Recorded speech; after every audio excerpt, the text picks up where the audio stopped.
नमस्कार, आप देख रहे हैं हमारा समाचार और मैं हूं आपके साथ दिव्या शेखावत।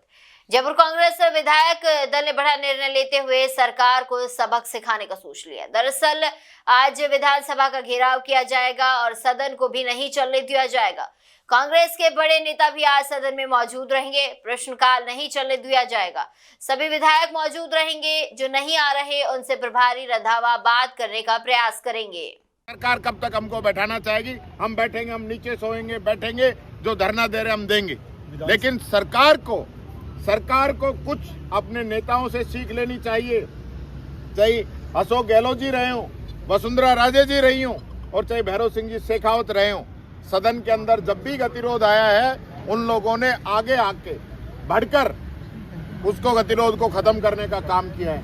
यहाँ सदन के नेता को चिंता ही नहीं है, अध्यक्ष जी को चिंता ही नहीं है।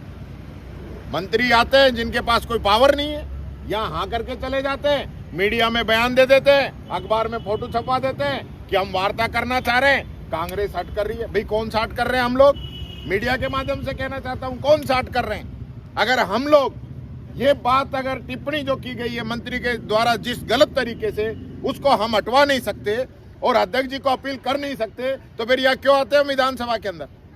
इसलिए विधानसभा के अंदर आते हैं कि हाँ, या बीजेपी के जो मंत्री है, जो नेता है, हमको गालियां देंगे, हमारे नेताओं के लिए भद्दी टिप्पणियां करेंगे, व्यंग्यात्मक बातें रखेंगे। यही मंत्री तख्तियां लहराते हैं, जवाब नहीं देते। खुद मुख्यमंत्री जी जो इनको 10-10 बार डांट चुके हैं कि आप जवाब दीजिए, आपकी परफॉर्मेंस अच्छी होनी चाहिए, आपका जो एक मैसेज है वो जनता के बीच में सही नहीं जा रहा है, कि मंत्री जवाब नहीं दे पा रहे। और उनके मुख्यमंत्री जी के बार बार आग्रह के बाद में भी ये लोग जवाब नहीं दे रहे हैं, इधर उधर घुमाते हैं। आगे क्या रणनीति? आगे रणनीति देखिए, सदन के अंदर भी और सदन के बाहर भी हम लोग अपनी लड़ाई जारी रखेंगे। आगे सरकार का काम है, वो किस प्रकार से इसको देखती है। ये दबाना चाहे खूब दबाए, लेकिन हम गांधीवादी तरीके से बैठे हुए हैं, जनता की आवाज उठाने के लिए यहाँ पे आए हैं। हमको रिश्ते नाते जोड़ने के लिए नहीं आए हैं। हमारा ये कर्तव्य है, फर्ज है कि राजस्थान की जनता ने जब हमें विपक्ष में बैठा दिया, तो विपक्ष में बैठ के जो सरकार की कमियां हैं, कमजोरियां हैं, जो ये जनता पे दादागिरी कर रही है, उन चीजों को जनता के बीच में जरूर बताएंगे। कल प्रमुख सदस्य जो आपके अभी तक नहीं है, सदन से किसी कारण से बाहर है, वो भी रहेंगे? सब लोग रहेंगे, टोटल लोग रहेंगे, सभी लोग कल हमारे सदन के अंदर रहेंगे। आज चूंकि 2 दिन छुट्टियां थी, लोगों के ऑलरेडी प्रोग्राम थे, लगभग हमारे लोग यहाँ पे हैं। कुछ लोग हमारे निजी कारणों से छुट्टी लेके या कोई बात करके वो हैं। सब लोग एकजुट हैं, ये कोई भ्रम में नहीं रहे। बीजेपी वाले जिस प्रकार की अफवाहें फैलाते हैं, ऐसे चलने वाला नहीं है। यहाँ सदन के अंदर जवाब देना पड़ेगा। क्या सत्ता पक्ष की जिम्मेदारी नहीं है गतिरोध खत्म करने की?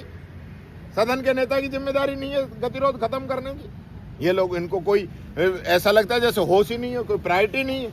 अध्यक्ष का नॉमिनेशन करा रहे हैं, मिठाई खिला रहे हैं, उसमें लगे हुए हैं, और यहाँ जनता जो है विधानसभा की तरफ देख रही है कि हमारे हकों की बात होगी, उस पर कोई चर्चा ही नहीं है। तो क्या लगता है कि बजट में चर्चा नहीं हो, इसलिए भी गतिरोध बना देने? 100% मैं मीडिया के माध्यम से फिर बताना चाहूंगा, ये गतिरोध बना अविनाश गहलोत की टिप्पणी के बाद में।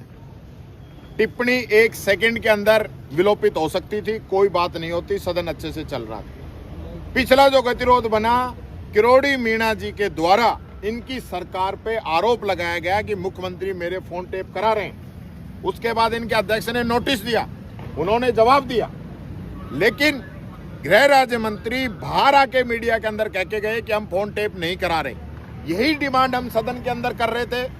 पूरे दिन हंगामा रहा, अगले दिन हंगामा रहा, बाद में गतिरोध दूर किया और बयान दिया आके सदन के अंदर गृह राज्य मंत्री ने। यही हम चाह रहे थे, बाधित रखा, उसके बाद बयान दिया। उससे पहले यही मंत्री अविनाश गहलोत जी लास्ट टाइम राहुल गांधी जी पे टिप्पणी की, बाद में उसको विलोपित किया, माफी मांगी, फिर सदन 3 दिन के गतिरोध के बाद में चला। यानी काम जो विपक्ष का होना चाहिए वो तो इनके मंत्री कर रहे हैं, जो कि घबराए हुए हैं, यहाँ जवाब दे नहीं सकते। और मैं चैलेंज करता हूँ, आप पिछले 1 साल की प्रोसीडिंग निकाल के देख लीजिए, मेरे द्वारा जो भी क्वेश्चन इनसे पूछे गए हैं, अगर आधे के भी जवाब दे दिए हो तो सिर्फ इस प्रकार